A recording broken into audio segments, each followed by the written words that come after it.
Hariom, minha gente, sejam bem-vindos ao podcast Fé, Axé e Acarajé, o podcast mais temperado do astral. E hoje a gente vai falar um pouquinho de como acolher conscientemente a plenitude pessoal e corporativa. E é óbvio, né, gente? A gente não consegue separar as duas coisas, então vou dar um exemplo um pouquinho da prática, né, minha profissional atual, né, que é como terapeuta. Eu tive que aprender a culinária ancestral para poder ter noção do que eu estava vivendo, né? Realmente eu também não comecei com esse intuito, comecei com a questão de mudança interior e vi que eu tinha um certo talento para isso quando algumas pessoas comentaram comigo sobre a ideia, né, de surgir o terapeuta e tudo mais. Então, eu vou trazer esse exemplo maravilhoso aqui sobre o conhecimento, né, que é aprendido, principalmente quando você está traçando um caminho novo, desconhecido. Isso é que eu acho legal, porque cozinhar nunca foi, né, da minha ex-profissão, né? A gente tinha o bandejão e uma alimentação que era servida aos funcionários, mas ela nunca tinha sido preparada pela própria empresa que eu trabalhava ou que eu geria, né?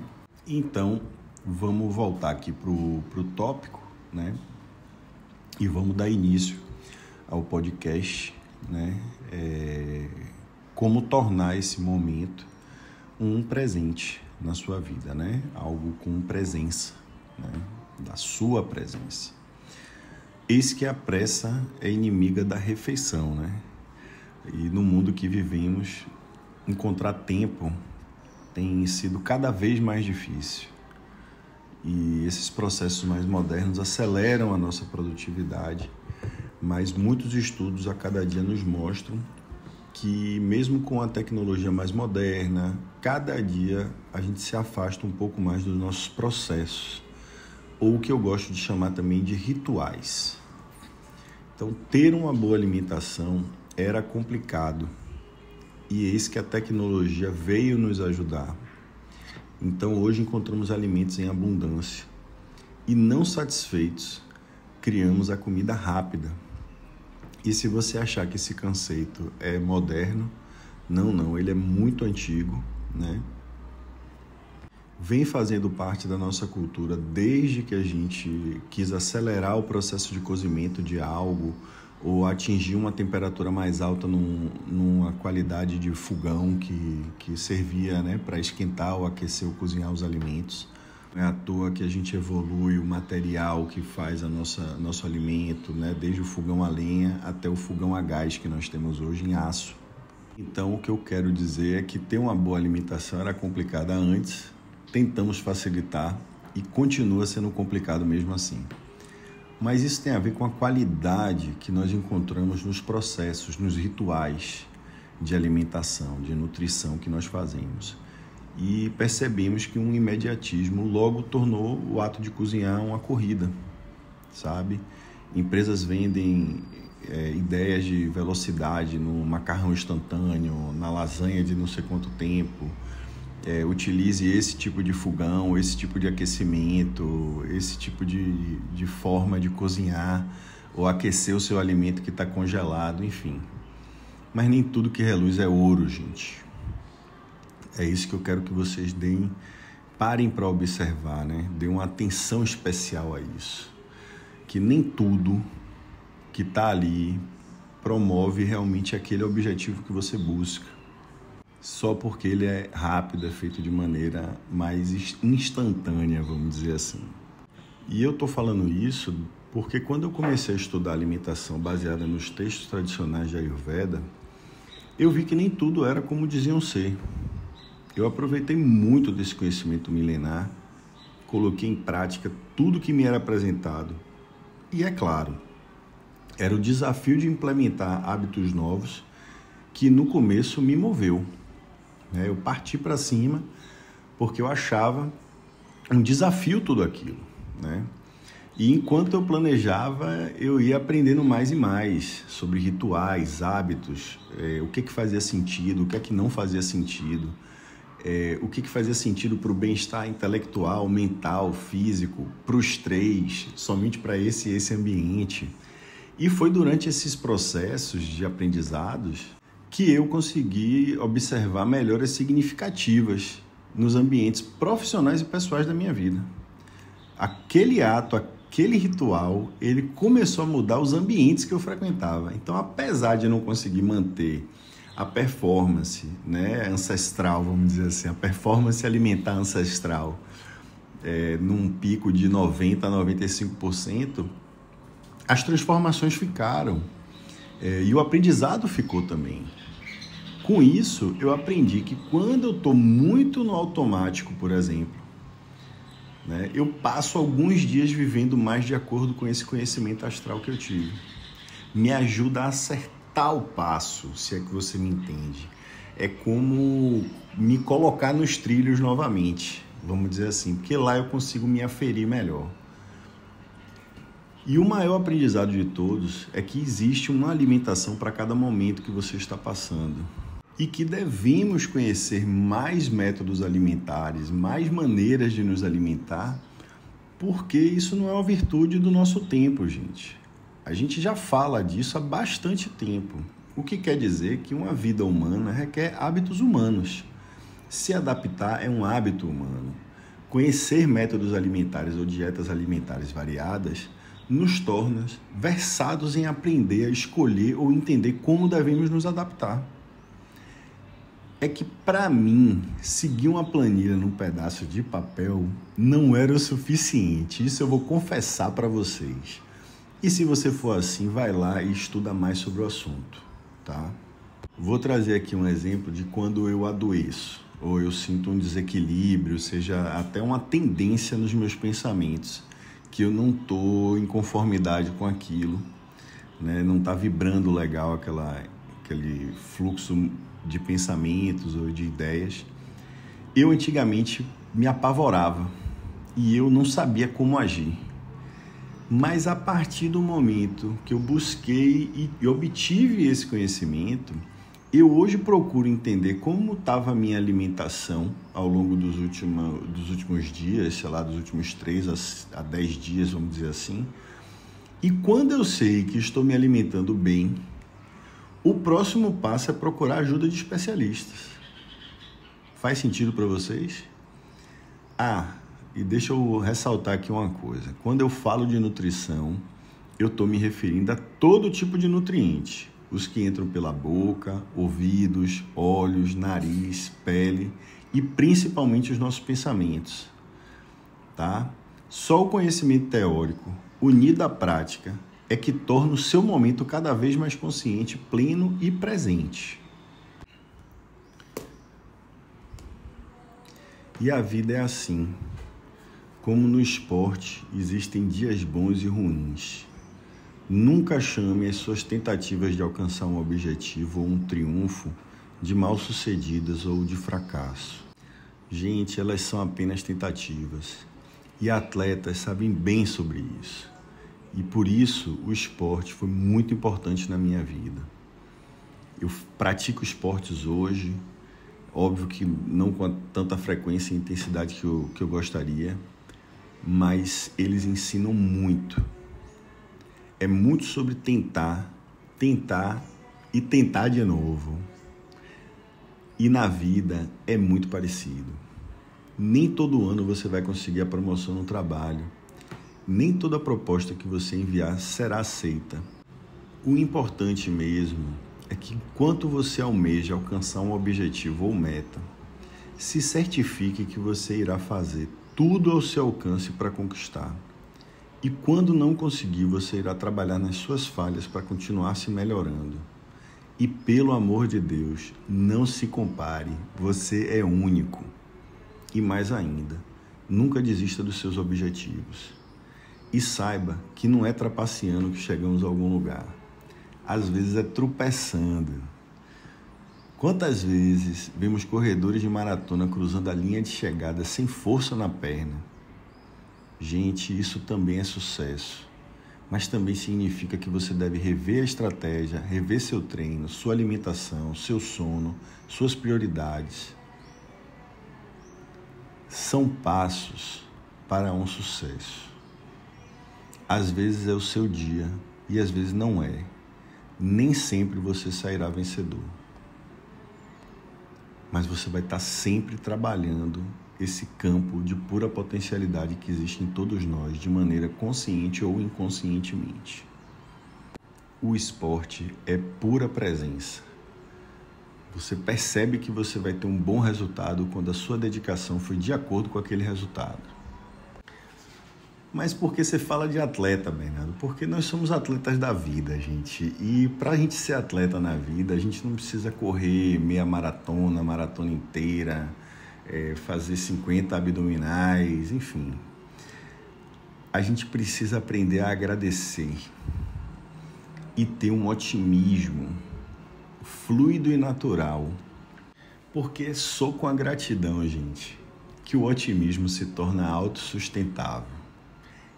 Ele sobrevive em você sem consumir sua energia. Mas isso requer um processo, né?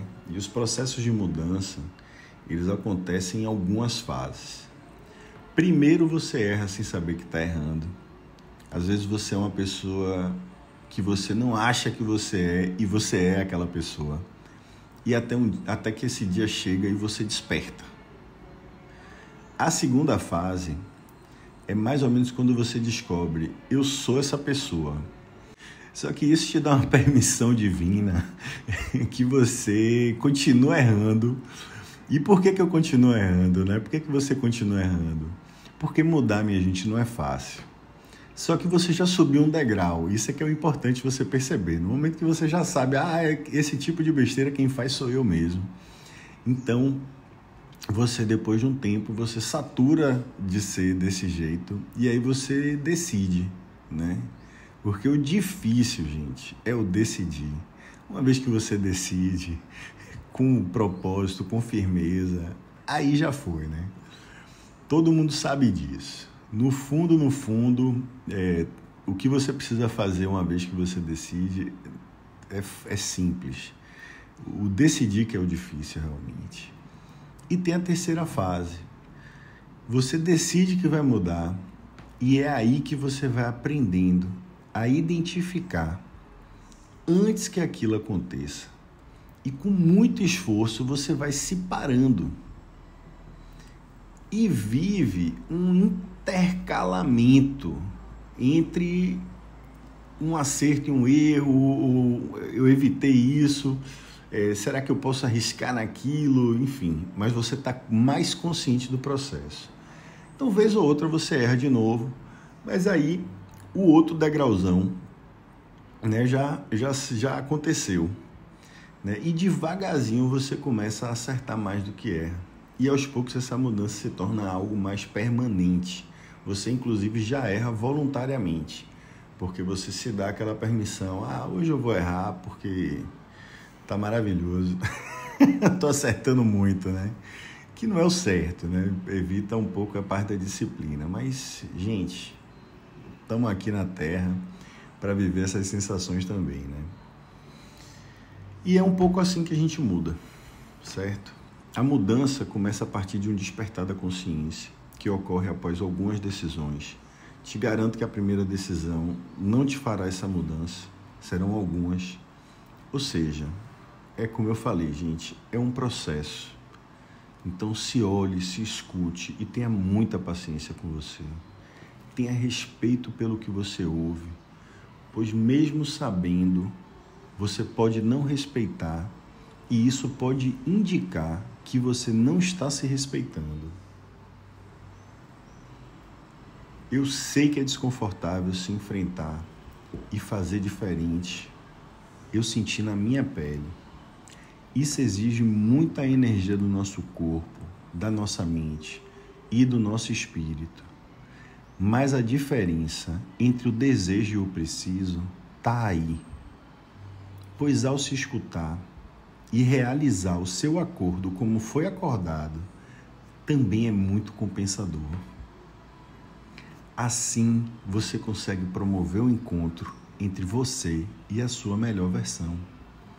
Eu sei disso porque quando eu entendi que sou eu quem posso promover esse encontro do meu eu com a minha melhor versão, nada mais além de mim tem como evitar que esse reencontro aconteça dezenas de vezes e em todas as áreas da minha vida.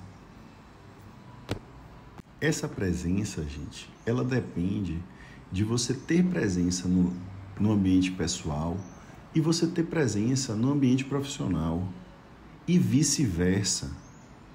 Um não determina o outro, vamos dizer assim. Mas quem determina os dois é a mesma variante, é você. Faz sentido? E para eu não me esquecer da dona disciplina, tá? Não acho que eu deixei passar ela, não. Mas a disciplina é quando você realiza algo que você detesta com todo o seu amor. Faça como se você amasse aquilo. Entregue. E eu acredito que é por aí que o crescimento interior chega na gente.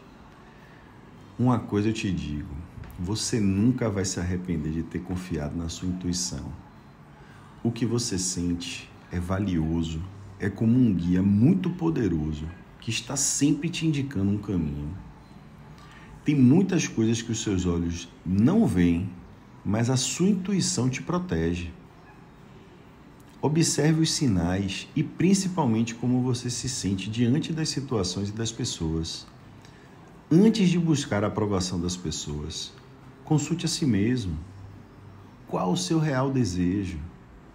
E você vai ver que você sempre vai encontrar a resposta que você procura. Tem muita coisa que você não vai conseguir explicar, mas você vai sentir, e essa sensação já é a resposta. Isso porque muitos caminhos espirituais não podem ser compreendidos com a limitada mente humana. Nenhum sentimento ou sensação acontece por acaso. Inclusive, é muito comum as pessoas buscarem tanto por uma resposta e nem perceberem que essa já é a resposta. Esteja alerta para perceber o que o seu coração está tentando te dizer. Não se esqueça, o seu coração está sempre trabalhando a favor da sua felicidade. Ele vibra, gente, na intenção da sua felicidade. E vamos chegando aqui a um fechamento, né, sobre esse papo da plenitude pessoal e corporativa. Percebam que não dá para fechar num áudio só, né? Mas eu acredito que as informações que eu trouxe foram as informações que mais fizeram diferença para mim. E principalmente o silêncio das pessoas. Às vezes a gente precisa se escutar. Mas como se amar? Às vezes a gente pensa assim, né? Como eu posso caber em mim mesmo? E o que isso significa? Então, ao invés de ficar procurando um senso de pertencimento, um senso de está tudo ok das outras pessoas, e se você encontrasse uma maneira de estar ok consigo mesmo e puder se envolver num abraço dado pelos seus próprios braços, em volta de si mesmo e daquilo que você é e representa de verdade, você ter que sentar consigo mesmo sem se sentir desgostoso. Se tiver que sentar consigo mesmo até que você não se sinta envergonhado. Tiver que sentar consigo mesmo até experienciar compaixão onde alguma vez você sentiu culpa. E daquele lugar de compaixão você aprender a amar o que você é somente pelo que você é de verdade. E acreditar que essa é a sua história até aquele momento. E que pode não ser perfeita ou do jeito que você sempre sonhou, mas mesmo assim você vai estar ao seu lado. Acende essa lâmpada para você e essa mesma luz irá iluminar o caminho para outra pessoa também. Vamos com tudo, galera. Harion e até o próximo podcast.